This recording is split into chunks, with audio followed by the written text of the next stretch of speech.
So we're talking about divestment as a tool to stop genocide. And kind of the theme of this is going to be, we've all known not on our watch. Genocide, well, also not on our dime. Genocide's expensive and we shouldn't help fund it. Why is Governor Schwarzenegger there? California was the last state to divest. Governor Schwarzenegger's there. He's the governor of California, so whether we like it or not, he has to sign all our bills. The actor John Cheadle was involved in the divestment campaign with us, first at the University of California over a year ago, and became very active working with us throughout the campaign in California. He is an actor, but he's also been to Darfur a number of times. He's writing a book, so he's more of an actor. He knows a ton about it. He's a citizen of California, so he has a right, as much as everyone, to be involved in this campaign. And if he can use his role as a celebrity to gain status, I think that's great. His buddy, George Clooney, they were filming a movie together, Ocean's 13. The governor realized that they were behind the bill and that he could do a public signing right before a campaign and get a lot of coverage for it. Whatever, it's great. It's coverage for the situation. I'll take it. I'm sure he made some good speeches, the governor, whatever. I mean, these are the type of political opportunities you have to think about. So we did a big public signing. I cut myself out of it. I promise I'm standing right there. I don't know if you look at me. That's George Shultz in the background, former Secretary of State. So we had a good mix of Republicans and conservatives up there, all coming together to divest California's $350 billion. That's not what they divested, but that's the total asset. So they're a huge investor, the largest pension fund in the country. So we got a workshop on Sudan divestment. So let's get right into, when we started this campaign, obviously our first concern was, will it even work? I mean, why do I put your time and energy to stop a genocide and use this tool if it's not going to work? So we met with people like Eric Rees, and we really, before we even got off the ground, we probably spent, when we were at the UC system, a good 4 or 5 months just researching the best way to go about doing this, and kind of what we'll get through, and we developed this model, which you'll hear about now. It's targeted divestment. So let's talk about Sudan. What's the goal right now in this situation? Obviously, aside from ending strategically, what's the goal as far as Darfur goes? And what are we trying to do? Anyone? What do we need? Talk about the situation. Randy, what's going on? What do we need to do? What needs to happen? I guess we need to make more people aware of the situation. Okay, but on the ground in Sudan, what needs to happen? What are some of the things? We need to get more aid to the people who need it. Like people who have no food right now, we need to get food aid to them first. Okay, so and what's preventing food aid? What are some of the things? We'll go back and then we'll go to Jeff to finish it off. What's your name again? I'm Natalie. Natalie, okay. Hi. Well, the government of Khartoum is blocking all foreign aid and foreign troops, so I would say to send a UN force in. Good. And Jeff, what's the problem right now with sending a UN force? What's the roadblock? The president in Khartoum, I forget his name off the top of my head. Bashir, yes. He believes that, I read an article and said that he believes that he said himself that he would claim a personal jihad if America or the UN came and helped out Darfur at all. So the roadblock here is the Sudanese government.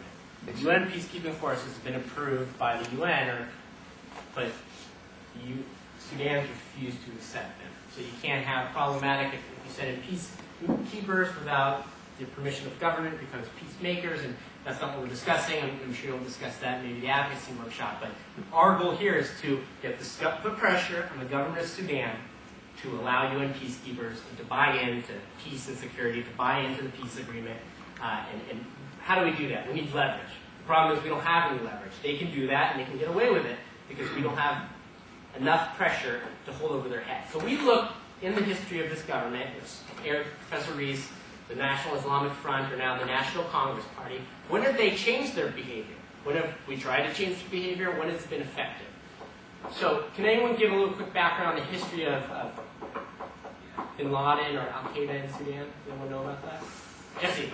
Well, in the 90s, for several years, Osama bin Laden moved into Sudan, and they only expelled him after economic sanctions were placed on Sudan by the U.S. government. Perfect. So you had Bin Laden working out of Sudan, there for a number of years. Obviously, Bin Laden's a problem for this country. We wanted him out of there. We wanted Sudan to work with us in CARE, but they were sponsoring it. They were put on this list in '96 by President Clinton. They became a state sponsor of CARE. A year later, Clinton, executive order, put sanctions on the country. So what it did is made every U.S. company that was there pull out. There's certain exceptions, we'll talk about those, but basically, U.S. companies, and this is up until today, can't operate in Sudan. So there's sanctions on the country. So what was the goal in doing this, Jesse? Why did we do it? Because we wanted Bin Laden out of their country. And what happened? After And they kicked him out. he's gone. They're now one of our intelligence partners, for better or worse, and I'm sure those who know a lot about the Darfur crisis is one of the angles. Well, no, you No, talk about it. No, Well, I was please, just interrupt and take it from me. Okay, well, I was just gonna ask, I mean, with that fact being true that we have, I mean, one of the people that's on a list for, that should be on genocide, should be on trial right now is one of our intelligence officers for the war on terror. So, I mean, I don't know if divestment tackles that, but. So that's the problem. I mean, the first step obviously is to pull U.S. interests, and we did it because of terrorism, and now they become one of our intelligence partners, so we're in a difficult position too as far as this goes to implement, in this specific case, more sanctions. Go ahead.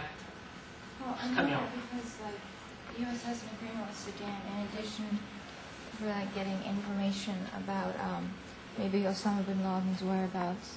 The U.S. government has kind of quietly agreed to turn a blind eye to the genocide. So that's the issue at point, is that since we're getting intelligence from them, we've turned a blind eye to terror. We're not talking about our government today. We could get into this room, I mean, any genocide, you could talk about the political complexities, because it's a complex situation, obviously, forever. The solution is, what can we do considering these? So basically what we're going to do is we're going to, moving forward, take matter into our own hands. Through our cities, our states, and our universities, we invest billions and billions of dollars in international companies, and we're going to bypass all this crap that's going on between the government, and because we could completely get lost in it. We could talk about conspiracy theories.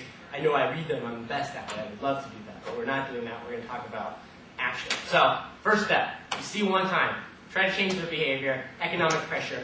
If you take the reasons we did it, intelligence, terrorism, it was successful. Next one. Who can tell me about the North-South Civil War? Quickly. Anyone? Yeah, North-South. What happened? Well, This is example number 2.